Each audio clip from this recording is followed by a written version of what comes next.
Everybody, and welcome. I'm Tom Schreier, and I have the great privilege of being the founding director of the Inspired Leadership here at the University of Notre Dame. And I just have to tell you all, it's really a wonderful time of year here at the university. You know, there's a certain rhythm that happens during the course of the year, and this is the time of year that is really one of the most powerful times for our fellows, because it's one of those times where there's really less distractions and the group is very settled in. It's just a really wonderful time for them to focus on the program and everything else that they're engaged in, and their comfort level is very high. So it's a really fun time to see our fellows and to engage with them at this time of year.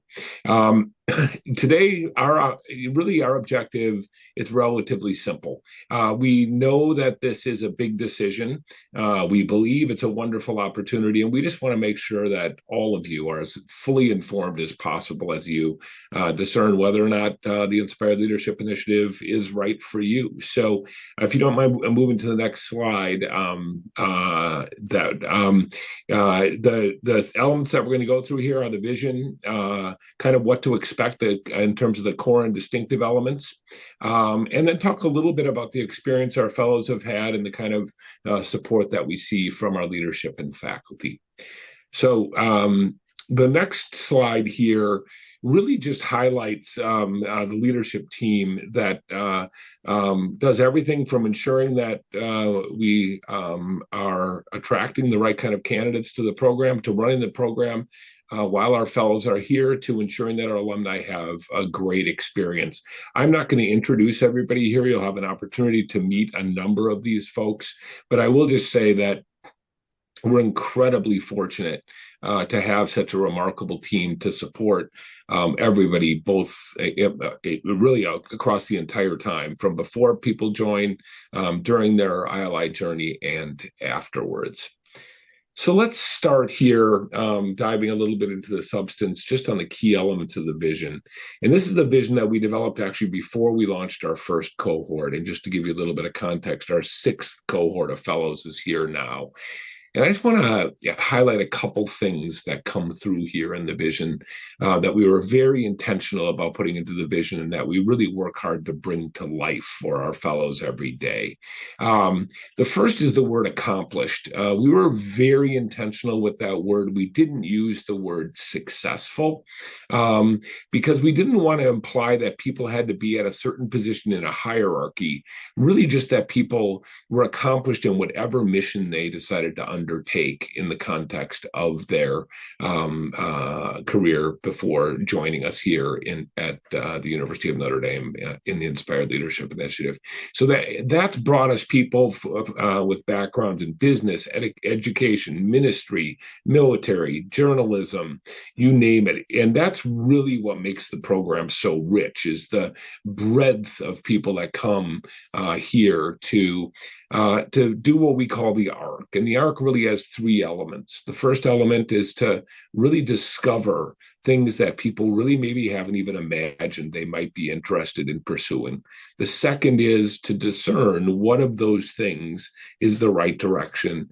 And the final is then to design that, really design who you want to be when you emerge from the program, with the objective that hopefully people are richly prepared force for good. That was the founder of the university's vision for this institution, was to create people that would be a force for good, and it's very consistent with our vision as well. This program couldn't exist if we didn't have remarkable support from the university, running all the way from the very top of the university, our president and our provost, through the faculty that are shown here on the screen, and many others beyond that, the board of trustees, the chair of the board of trustees. We've had a remarkable advocacy, and that's really important, because if you think about re-engineering a university to welcome, and I would even say today embrace, a generation that historically hasn't been a part of the university fabric in terms of being students, it takes a fair bit of change to create the kind of class access, give us the ability to attract the kind of speakers, ensure we've got the right space. really facilitate intergenerational engagement and engagement across all of the centers and institutes that make this such a rich university. And the great thing is that if you look through this list here, not only do these faculty members teach our fellows in the context of the classes that they're in, but also many of them serve as faculty advisors to our fellows or in other roles that give them great insight to our fellows and give our fellows great insight to the disciplines that they cover and oversee. So moving on to the next slide, I'm just going to touch briefly on this because I could speak for a really long time on the different core elements that we've spent a lot of time thinking about, which bring that arc of discovery, discernment, and design to life. The first thing I'll talk to is the core course, the human journey. It's the one course that all of the fellows take together. And it's a course that's designed for our fellows. It has 3 different elements: a great books element, a heart's desire element, and a designing your inspired life element. And this is really very much designed to facilitate the arc that I mentioned of discovery, discernment, and design. And the faculty that we've been able to attract to teach this course are really quite a remarkable faculty who are very committed to understanding what our objective is and bringing that to life in the context of the curriculum that they facilitate during the course of the academic year here. The second element here is something which is really special about a program like the Inspired Leadership Initiative, and that is the ability to access university courses across the university in an intergenerational context with the students that are actually enrolled in those classes. That tailored curriculum that we would work with you on as a prospective fellow is tailored under the guidance of a faculty advisor. Every one of our fellows is paired with a faculty advisor, and the combination of an individual's interest, the faculty advisor's advice, as well as advice from our team, helps people to build this very personalized curriculum. We provide encouragement in terms of the nature of the type of courses that people should take, very much thinking in the first semester in particular to be quite broad so that people can really discover things that maybe they didn't think about that deeply before. And then perhaps a little bit more focused in the context of the second semester. And the last core element is the weekly dinner that our fellows have. And that's an opportunity for our fellows to tell their stories and really deepen the community amongst the fellows. You know, what we often say is our fellows in the cohort learn as much from each other as they do from the faculty and from the students and from the others, because of the fact that everybody is, you know, very much on the same journey, very much has the same objectives, and they come from a wide variety of different backgrounds. So a lot of people learn an immense amount from better understanding and knowing the people that are in the community, which I can tell you doesn't end when the academic year ends. The power of that community after our fellows have completed the year and have dispersed to wherever they originally came from or to wherever they decide to go is really, really powerful. So in addition to those core elements, I think it's important to talk a bit about what's distinctive about the Inspired Leadership Initiative at the University of Notre Dame. And there are a couple of things that I think are quite distinctive and that set our program apart from others. The first is this real focus up front on discovery and discernment. We look for people that are extremely curious about what different things they might be interested in pursuing after they complete the program, and really in helping them to figure out who they want to be, how they want to identify themselves at the end. It's something that Notre Dame is uniquely well equipped to do, and it's something that we've had really powerful experience with over the course of the 6 years that we've had fellows here on campus. Part of that is giving people access to Notre Dame's expansive global network.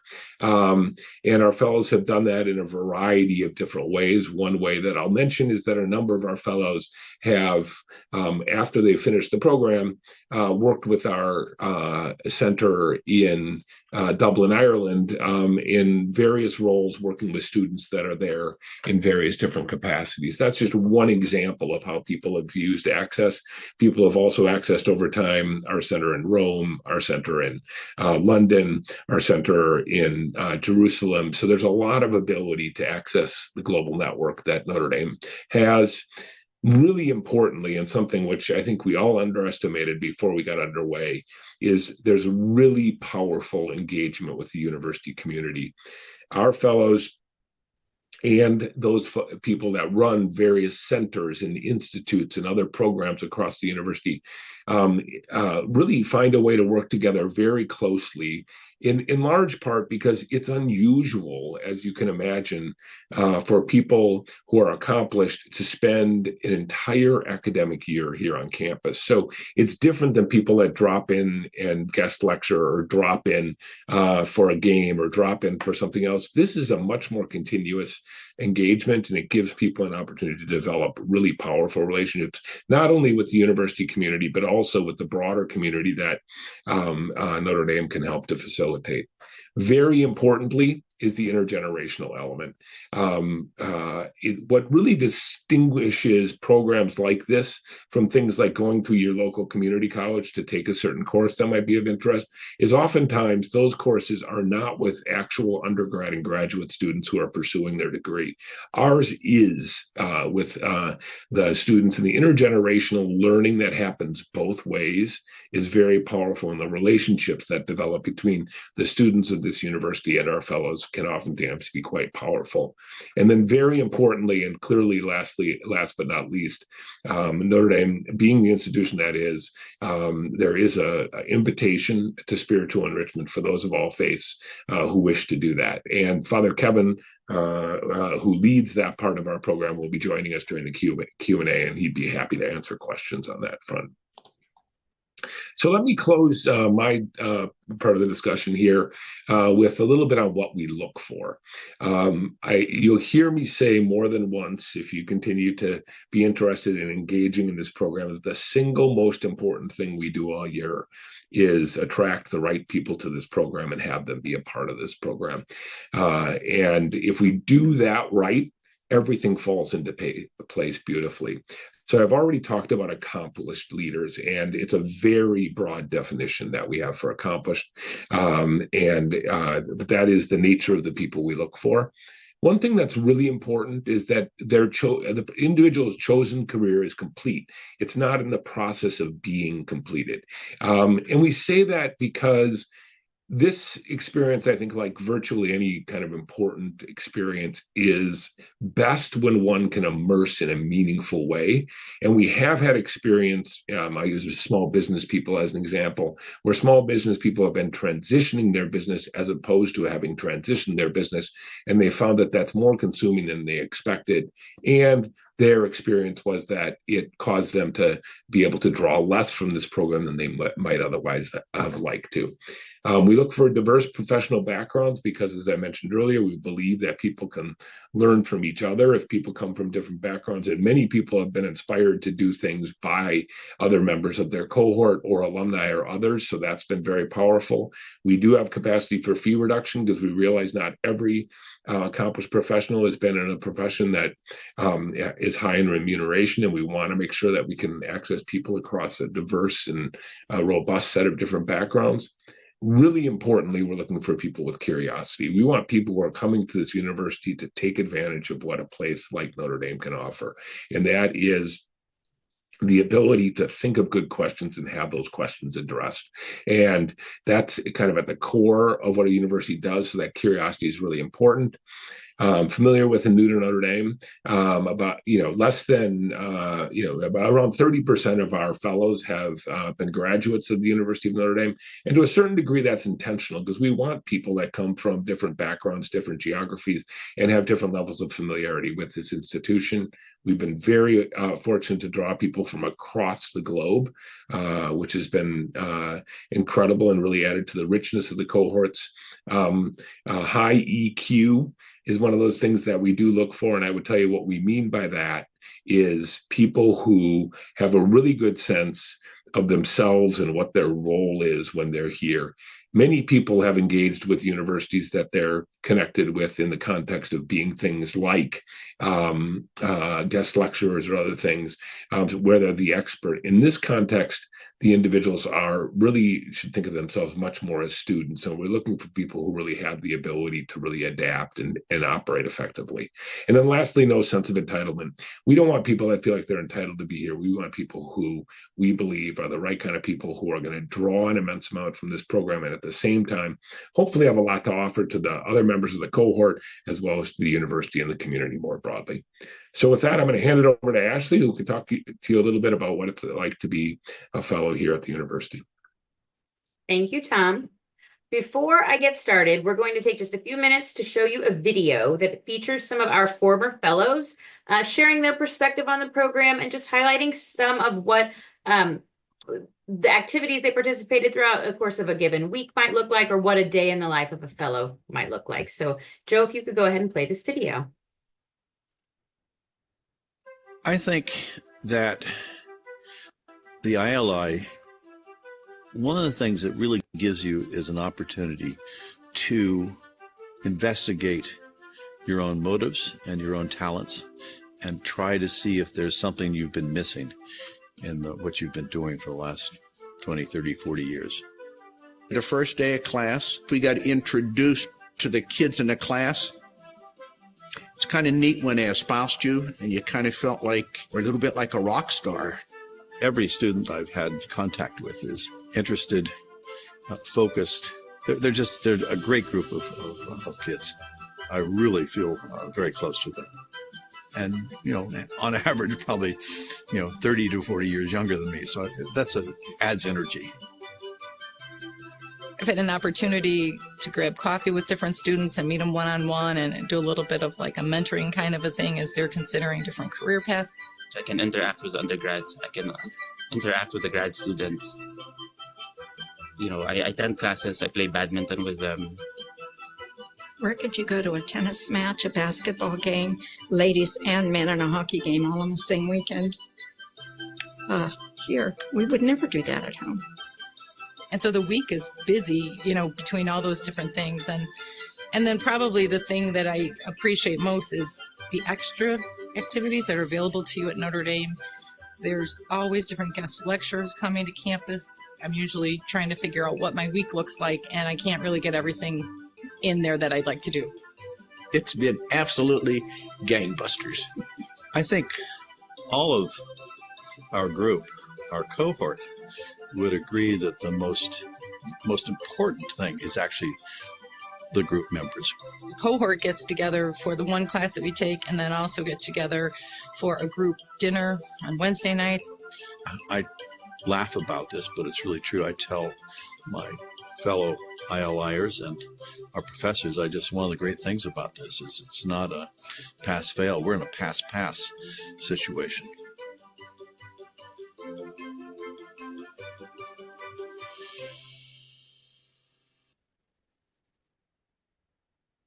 I like to show this video because it does such a nice job of spotlighting some of the many opportunities that exist for our fellows in the program, academically, programmatically, and socially. And it shows also the community that they become a part of, both within the program and beyond on campus.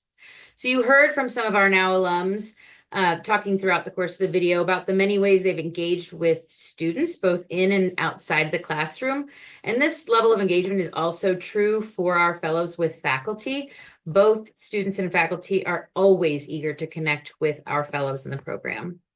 As Tom mentioned, fellows participate in weekly programmatic elements. Those include the ILI core course, our weekly lunch and learns, and the weekly dinners. They spend, as you can imagine, time studying and completing their readings and assignments in preparation for their classes. And they spend time in community with one another and just plugging into life on campus. So whether that's attending cultural or sporting events, working out at one of the 2 on-campus rec centers, or attending one or many of the countless guest lectures offered by the various centers, institutes, and colleges here on campus. Before I move to the next slide, I'd like to just briefly address the living accommodations, as I know that's a topic of interest for many of you. We do provide a comprehensive housing guide to all of our admitted fellows that details housing options to explore as they work to secure housing throughout the academic year. We do recognize that housing is a very personal decision, and so we leave that up to each of our fellows to determine what works best for their individual circumstances. But our staff is always here to answer questions and offer guidance on that front as well. So we can go ahead and move on to the next slide, Joe. So what you're seeing here on this slide are some of the highlights from the past academic years, and that's everything from planned ILI activities to impromptu gatherings that were organized by the cohorts themselves. Our academic year begins with our July virtual discovery session, which is the first step in the orientation process. Orientation then continues once our fellows arrive to campus in August for our ILI welcome session. And then throughout the course of the fall and spring semesters, fellows engage with one another and the broader Notre Dame community in so many ways, some of which include an ILI fall retreat, our on-campus resource fair that's held early in the fall semester. We bring campus partners into our resource fair to help the fellows to understand the many different opportunities they have to plug into different areas on campus. There are numerous academic, athletic, and cultural events every semester. We host the ILI signature event and tailgate in October, our annual holiday gathering that's in December, and we also invite all of the faculty who's engaged with our fellows throughout the course of the semester to that event. Our Inspiring Conversation series, meals with members of the university leadership team, the ILI commencement celebration, and our capstone immersion. All of these events are planned with great care and consideration, all with the goal of creating opportunities for meaningful and intentional interaction between the members of our cohort, the student body, the staff, faculty, and the surrounding community. And so we can go ahead and move on to the next slide, which is an opportunity for me to kind of share a little bit about how spouses or partners can engage. So all of our spouses and partners choose to engage in a different capacity based on what fits best with their life and what's still going on at home. Some choose to move to South Bend, and that works really well for them and their lifestyle, while others decide that living at home and visiting throughout the course of the academic year works best. If a spouse or partner would like to become a full fellow, they must formally apply. However, there are many benefits and opportunities for engagement that we offer to all of our spouses and partners, and I'd like to highlight just a few of those now. So all are eligible to offer up to, or to audit up to 2 classes per semester at a steeply discounted rate. All receive Notre Dame ID cards, which grant them full campus access. So dining hall options, workout facilities, the art museum, the DeBartolo Performing Arts Center, so different facilities on campus. They've got access to attending guest lectures and special events on campus. Many of the spouses who move to campus also get involved in volunteering in the local community, and we're happy to offer direction in that area. And then finally, they are all invited to attend many of the special events that I mentioned on the previous slide. So the retreat and the tailgate, the holiday party, the capstone immersion, and the list goes on. This year, we did also prototype and will continue to offer the next academic year our associate program option, which allows spouses and partners the ability to audit up to 3 classes per semester. They are also assigned a faculty advisor if they choose to participate in this capacity, and it gives them access to attending the weekly lunch and learns. And so it is impossible for us to program or predict the partner dynamic in each cohort, as the experience is dependent on a number of variables. But what we can guarantee is that we will create an environment that is rich and dynamic in terms of opportunities for access, engagement, and community building. And now I'll turn it over to our faculty director, John Duffy, to discuss academic engagement. Okay, hello everyone. Thank you for your time here today. As you've heard, ILI offers a really rich palette of opportunities. There's the opportunity for discernment and discovery. There's a space for the spiritual invitation. There's the opportunity to engage with the cohort and build a community. and to make friends that in this point of life, at least, not many people are making new friends. So all those opportunities are part of the ILI experience. But in some ways, at least as a faculty member, my focus is on the academic experience, and it is very rich. From the moment that you are accepted and when our course list is released, you're paired, as Tom said, with an advisor, and you sit down and decide what kind of courses are interesting for you, what you'd like to take. Some faculty, or some fellows rather, come with an interest they want to pursue, maybe in history or in literature, whatever it may be. Others are really wide open and take courses that they know nothing about, and they're just very curious to expand their horizons. So that's something that you can talk about with a faculty advisor when you get to that stage. For me, as a faculty member, I'm a member of the English department. I teach courses in nonfiction writing and in public speaking.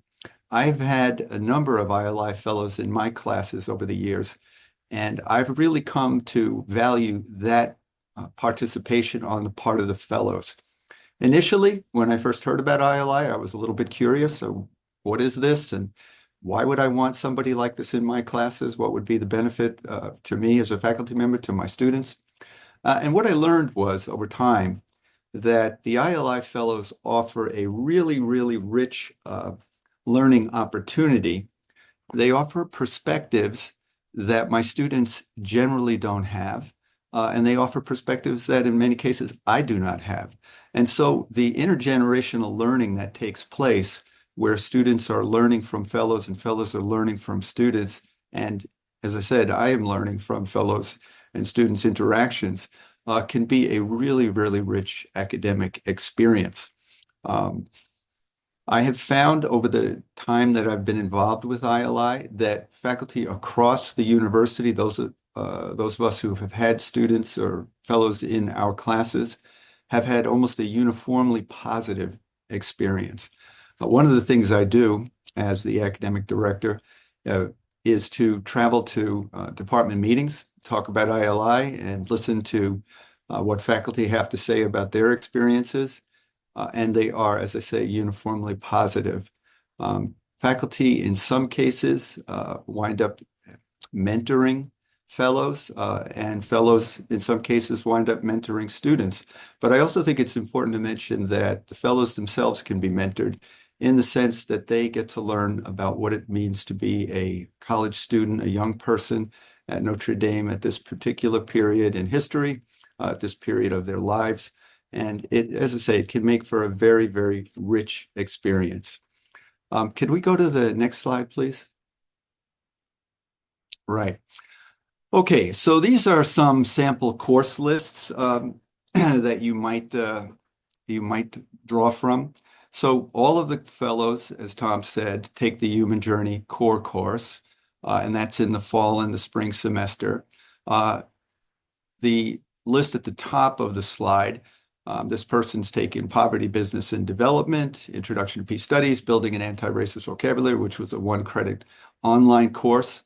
Below, you see a fellow who's taken the Human Journey core course, but there's more of an interest in international affairs, international development, foreign policy, and education. Okay. In the spring, you notice that there are fewer courses, and that's because try as we might, we tell the fellows when they arrive, they're really ready to go. And they often wonder, like, how am I going to stay busy? I've come from a really busy career, where I was doing a lot of different things, and now all I have to do is read a few books and so forth. And they soon find that their lives are pretty full, not only with the courses, but with the lectures, with the performances, with the athletic events. In the spring semester, people tend to pare back some of the coursework and focus more on what it is they might want to study as they go forward.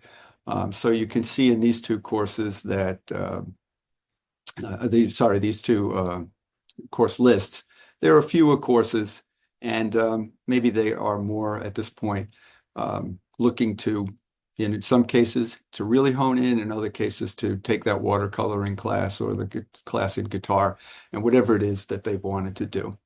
So I would say about this faculty experience with ILI and the fellows experience with ILI that it just offers a very rich possibility of engagement in many, many different ways. My classes have included former lawyers, former surgeons, a former surgeon, people from the business world. And I'll sit down with those fellows at the beginning of the semester when they're registered in my class, and we'll talk about what is it that you most want to do in this class, and what are my expectations for you in the class. And we'll negotiate things like how much of the writing do you want to do in the class? What kinds of contributions do you see yourself making in the class? It's not a test to get in. It's more that we establish a relationship and try to make the academic space as comfortable and as productive as the fellow hopes it will be. So I'm going to turn it over now to the next session. What is the next slide here? I think it's still me talking. Right. Okay. So one of the things that we talk about at Notre Dame quite a bit is Notre Dame's ethos, which is that education is done in service to justice, and that we want to prepare young people to be a force for good in their communities. And this is very much part of the ILI ethos as well. Fellows who come to Notre Dame for the ILI experience are often looking for ways that they can be a force for good in their communities when they leave. So some of the things that have taken place afterwards, some of the things fellows have done, and there are really a lot of stories, but here are just two. The Rosalia Foundation was founded by two of the women in cohort 2, Dr. Juliana Otenyo and Carrie Shine. The Rosalia Foundation is a foundation that supports the education of high school girls in Kenya. A high school education for a young woman in Kenya can be the difference between poverty and sustainability. It can be the difference between an early pregnancy and a career. It can, in many ways, work to break the cycle of poverty and empower young people to be positive agents of change in their own communities. It's supported by people at Notre Dame. In fact, our president, Bob Dowd, is on the board of directors. And so it's one of the examples of things that people have done over the years. The other slide here, or on the other picture on the slide, is the St. Louis Survivors Legal Support Agency. And that was founded by a former judge, Mike Burton, in St. Louis, who felt that survivors of intimate partner violence who appeared in his courtroom were frequently unprepared for the legal system. They hadn't been represented well, and they did not know quite how to represent themselves. So he founded this nonprofit, which to this date has represented survivors of intimate partner violence in over 250 cases, helping them to secure protection with a success rate that's 3 times the average. The agency has recruited 200 volunteer attorneys and 25 non-attorney volunteers who support the mission. They've delivered over 3,000 hours of specialized training. So those are 2 examples. There are many, many others we could talk about. There's a fellow who stayed at Notre Dame after his ILI experience and eventually founded a company making solar panels, if I'm recalling correctly. What was interesting or different about his company was that he hired only people who had been incarcerated. And he hired them not only to give them a living, but also to teach them some of the things that maybe they had never done. Like, for example, a job interview. Some of the people who worked for him had never been on an interview. So those are just a few of the examples of things that ILI fellows have done. And they are, I think, representative of the sense that when fellows leave Notre Dame, they are seeking to become, as we said, a force for good in the community. So I'm very happy to take any questions about academics that you may have. I've gone over it pretty quickly, but I'm glad to talk to you now or after the session. Thanks very much. All right. And before we transition into Q&A, I'd just like to provide a quick reminder here that the application deadline, the next round of application deadline, is March 9th. You can access the application on our website under the selection tab. About midway down the page is an apply now button. And just a reminder, the application process is an opportunity for continued mutual discernment. So, in filling out the essay questions and participating in the interviews, it's not only an opportunity for the team to assess whether or not the program is a wonderful fit for you, but an opportunity for you to determine if it is the right program to move forward with. So with that, I'll turn it over to Jessica, who will begin our Q&A, as I believe a question has already come in. Yeah, thank you, Ashley. Our first question is for Father Kevin. Can you tell us more about the opportunities for spiritual enrichment? Sure, Jess, thanks. And hello, everybody. It's great to have you here with us, and maybe even in person too. Well, maybe you've looked outside and you know that there's a lot of snow. It's part and parcel of the experience here. I'm from South Florida. If I can do it, anybody else can do it too.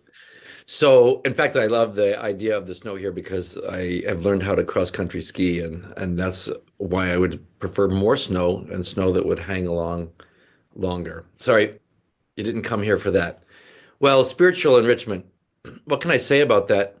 That your heart's not already telling you because you've inquired here with Notre Dame. Maybe I can start with what our long-serving president in the 20th century, Father Hesburgh, said about the university. You know, the nature of a university is knowledge, or you might call it intellection, to lend the power of reason to the situation at hand. And it's not just to understand it, it's to bring it to a greater disposition. And Father Hesburgh said, so our power actually is not our intellection, because it's the spirit that is the source of our power. The real goal is to bring about that good. It isn't just to know it. And so the spirit is here on campus, and we invite fellows to look inside, both through the Human Journey core course and then to find resonance all over the campus, in the statuary, in the buildings, but most especially in the people. And there's a couple ways to do that. Spiritual enrichment really encourages people to take a Sabbath approach, which is that we have to disconnect at times in order to connect. So one of the things that we do offer is a retreat in the fall. It's not a retreat that would be considered a corporate retreat. It's not a retreat that's primarily focused on conferences that are above the shoulders in the head, right? It's much more a matter of pulling away before we run away, so that we examine our lives and we appreciate what's there and why it's calling to us, even if it can be a painful thing. But over the course of the entire year, in addition to a retreat, we offer spiritual conversations as well as connections to spiritual directors, if that's where people, one, feel called, or that's the next stage. And spiritual conversations can look at beliefs, can look at fundamental experiences of spirituality and religion and those practices, as much as they can be a vehicle for embracing what's new and letting go of what might be old. I think the real key is to move from human doing to human being. And that's a large part of what spiritual enrichment is trying to do for people. And we don't do it as any kind of a guru, right? There's a rule in spirituality, and that is that spiritual teachers do not state timeless truths. All they do is adjust consciousness. So if you want your consciousness adjusted, just as you would go to a chiropractor, the spiritual enrichment in ILI might be for you. It happens in a particular context, one at Notre Dame, but two with the Congregation of Holy Cross, especially a priest of which I am. And we have a very particular approach to education. I would call it this: we guide the heart, we kindle the heart, illumine the mind, and guide the journey. We kindle the heart, illumine the mind, and guide the journey. Right? The kindling in our hearts, this all comes actually from our Holy Cross religious educator here, theologian John Donne. But the kindling of the heart often means we can grow chill about what our passions are, about our ability to respond to the world with hope and reason. And we are here to kindle the heart when it might grow chill, add coal to the fire. That's necessary and oftentimes comes from the outside. It may resonate with something that's on the inside of you, but that's what leads to an illumined mind. And then we're here to continue that as we guide the journey. The other thing I would say is, and they've described this for you in terms of the core course, is that we put it in a narrative context. You have a story in your life, and your life is trying to tell it to you and trying to extend it. And so just as much as a story has a plot, there's going to be tension in your life that's going to resist at times, knowing what's inside, and other times really be drawn into that mystery. That discovery and discernment and then design that comes out of that, I think, is dependent upon spiritual enrichment. You can get by without it being explicit, but we're here to help you make that as explicit as possible if that's what you're looking for. That might be a sufficient way of introducing or just answering the question right there. I hope so.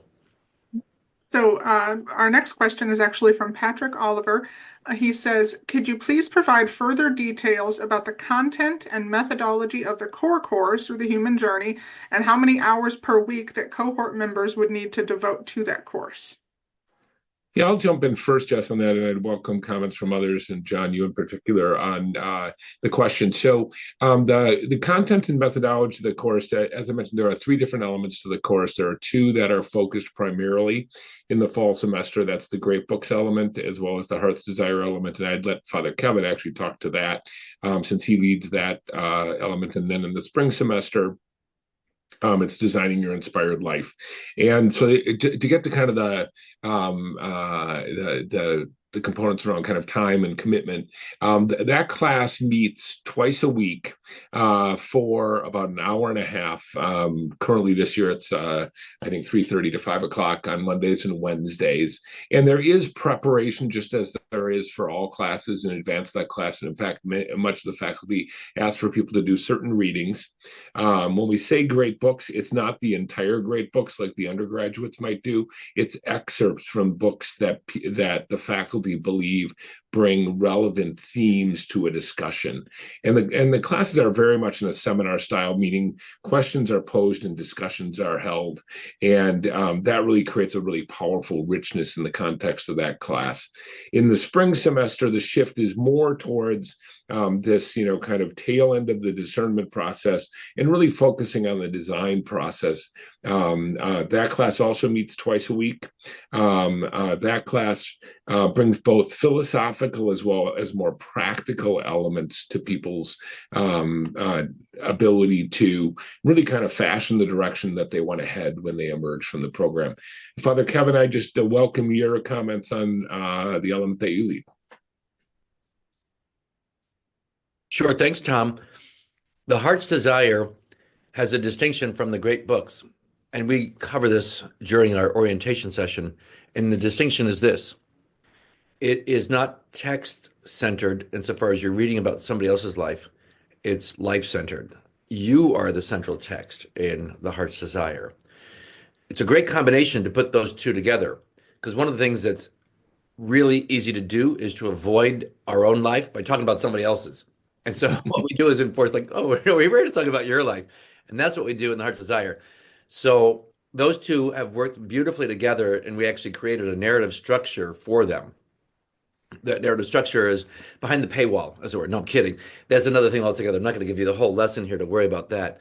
So, and Tom's point there is really well taken, that this is about your life, right? And so the real challenge of the work is not to talk about the work of the author, it's to talk about the ideas that are generated in you.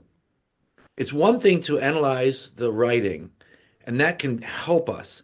but we're there to talk about the ideas that are inspiring you, and then that you are the idea that inspires others. That's why we're called the Inspired Leadership Initiative. So that's what we do in the Heart's Desire in particular. And maybe just to the last tail element that was asked there, and then I'd ask you if we addressed your question. In terms of the number of hours per week, I would say, there's the amount of time that people are in the class, plus probably a couple of hours in preparation for each of the different sessions, meaning the reading the materials and then answering the reflection questions. Yeah. And nobody's ever found that burdensome. No. We asked for people to submit responses to the prompts relative to the readings and the questions that are offered. And that gives us, the faculty, an opportunity to shape the class session around what you have been considering relative to the readings. Yeah. The times commitment, I would say, is what's distinctive about this course is, among other things, is the fact that it is for the fellows and it is only the fellows. There are no undergraduates in the class.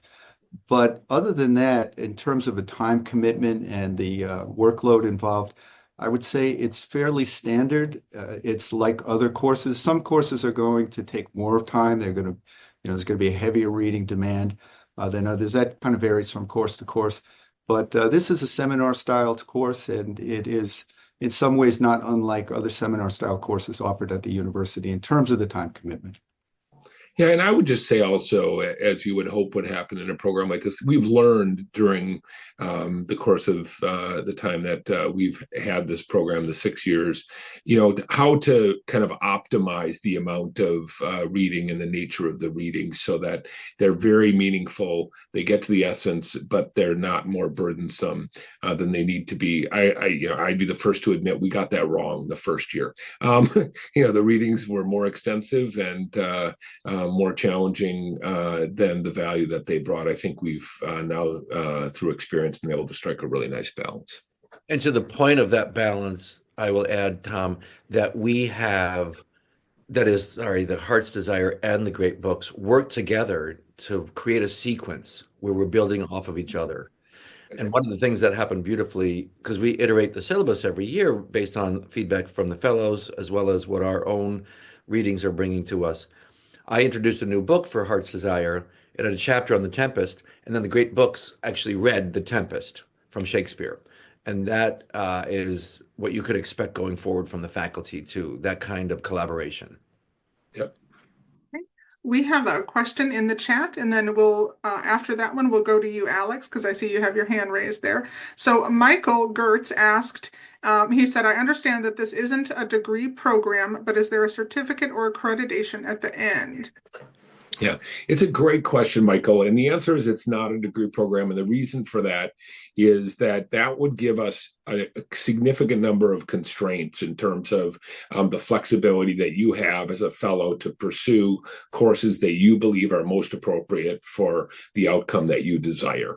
And so it isn't a formal degree program for that reason. At the end of the program, each of our fellows does receive it wouldn't be a certificate in the context of an academic certificate, but our fellows, continue to identify themselves as graduates of the Inspired Leadership Initiative after their completion. So it may not be, it's different than a lot of programs, but it's different for a reason. This really does give our fellows the ability to have a level of flexibility that they couldn't have if we had specific degree or certificate requirements. So that isn't part of what we have with the program. And Alex, unless you have a follow-up on that. Thank you very much for all this information. I think my questions are relatively simple, and my apologies if they were already answered preemptively. But what's the average size of the cohorts that you have? If it's appropriate, what would be like the age range of cohorts, if you can talk about that? And then I may have missed this, but is there something programmed between the summer of the fall and spring semester that first, or is it just that one in the summertime? So yeah, I'll take a crack at it. I'd welcome other people to talk. So in terms of what we say, and we mean it, is we want the right people, not the right number. Our cohorts ranged from 15 people to 20, roughly 25 people. That's kind of the range. What I would tell you is we get uncomfortable if we got much above 25 people in the cohort, just because we want to have the ability for a cohort to form powerfully. And so, we're very, as I mentioned, in the context of what we look for, we're very, very carefully. I oftentimes say it's the single most important thing we do all year is find the right people to be in the cohort. In terms of age range, we've had people as young as in their 40s up to their early 80s. So it's a pretty broad spectrum in terms of age range. What we really look for are people that we believe are ready for what this program has to offer. So we've had a wide dispersion in age, and that's worked out beautifully. And then the last question they asked is, do we have summer program? We do have the virtual exploration session in the summer, but the program itself actually runs during the academic year. And I think it's also just important to note that we respect the breaks that the students have, which has been very important from the perspective of our fellows, because we realize that the rest of their lives don't come to a screeching halt. And so, the fall break, the very extended Christmas break, it's more extended for our fellows than it is for students, because our fellows generally don't take the final exams, and then the spring break. So, I think just to contextualize it a little bit, it's 30 weeks pretty much of classes that people have spread between the start of classes in August and through May. Next question is there a list of courses made available to the ILI Fellows? Ashley, do you want to address that? Sure, thanks, Tom. We do provide a list of all of the past courses that fellows have taken. That said, that's just kind of a general guide, as not all courses that were offered 5 years ago are going to still be offered next year. So we do give a list of all courses taken, just so that you have a sense of where people have gravitated. We're also happy to advise on courses people have particularly enjoyed, or faculty members that you might want to consider, especially based on your particular area of interest or things you'd like to explore. And this is another area that is really important to kind of hone in on with your faculty advisor.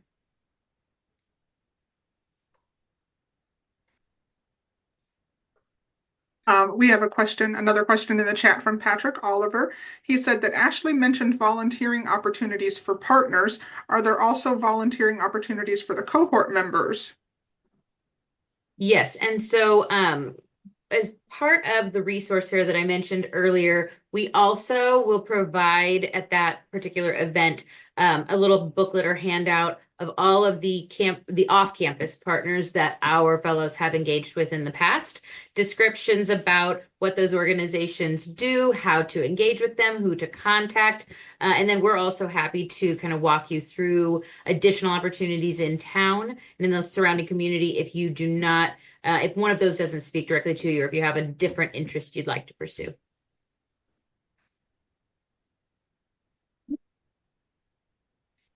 Another question is, how are the faculty advisor pairings made? And maybe I'll kick off the answer to that, and then welcome other thoughts. So we learn a lot about the individuals that come into the program through the course of the interview process and discussions that are had. And so the way that we've made them is that, through a good virtually all of the faculty advisors that we have with us now, in addition to having a breadth of knowledge across the university, just not a knowledge in their discipline, they've also been faculty advisors for a number of years. So what we do is we do our best to kind of align, kind of initially expressed areas of interest, background, with the faculty advisors that we have. And the good news is, and Ashley, you could talk to this, I think, we've been quite successful in terms of having pairings that have actually proven to be very generative. Mm-hmm. So when fellows are accepted, we ask that they complete a form, and on that form they submit to us areas of interest and areas they'd like to explore, and also their past academic interests and areas that they would consider themselves experts in. So based on the information that we have, we do try to make a pairing based on at least aligning with one of those elements. But again, to Tom's point, the beautiful thing about the advisors that we have in our lineup is that they have been advisors for several years and they're very well connected on campus. So they also, in addition to having that area of alignment with the fellow, they're able to connect you with other individuals in the faculty world who might be able to touch on other areas as well. So it's very intentionally assigned. We have a question in the chat from Tim Selby. He says, are there opportunities to take courses in the law school, the business school, or other schools that are part of Notre Dame? Yeah, I mean, so I would just say generally, faculty, it requires faculty permission to be in a class. And, you know, we've had very, very good success in terms of that. And John Duffy has also been quite helpful in terms of facilitating that. But to your question, we've had people take classes in actually, you could probably address this more knowledgeably, but in every school, I think, across the university. So there's no limitation by the school. And in fact, our program reports into the provost office for a reason. It's because it's the provost office is kind of like Switzerland.